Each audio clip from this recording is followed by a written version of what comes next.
তো hello everyone, তোমাদের সঙ্গে একটা জিনিস আমি শেয়ার করতে চাইছি, যেটা আমি করি।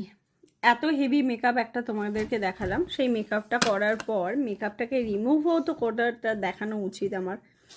তো আমি যেটা করেছি সেটা হলো প্যারাশুটের কোকোনাট অয়েল অল ওভার ফেসে দিয়ে ফেসটাকে টিস্যু দিয়ে ক্লিন করে নিয়েছি। ওয়েট টিস্যু দিয়ে ক্লিন করে নেওয়ার পর একটা জেন্টাল ক্লিনজার দিয়ে মুখটাকে ফেস ওয়াশ করে নিয়েছি।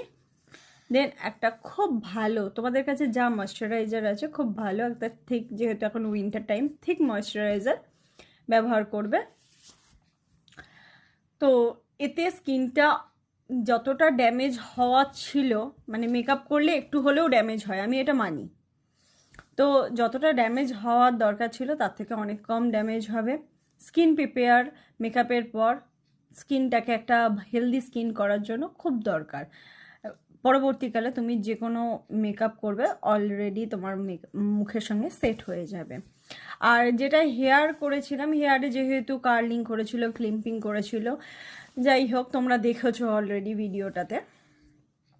তো সেই চুলটাকেও আমি পুরো হেয়ারটাকে কোকোনাট অয়েল দিয়ে চপচপে করে মেখেছি।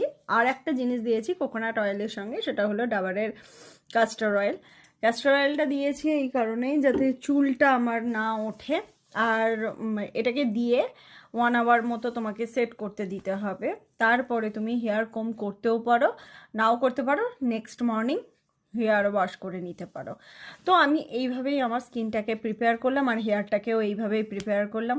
তোমরা জানিও যে আমার পদ্ধতিটা ঠিক আছে কিনা, আমি তো সবটা জানি না। আর তোমরাও কে কে এইভাবে করো অবশ্যই কমেন্ট করে জানিও। টাটা।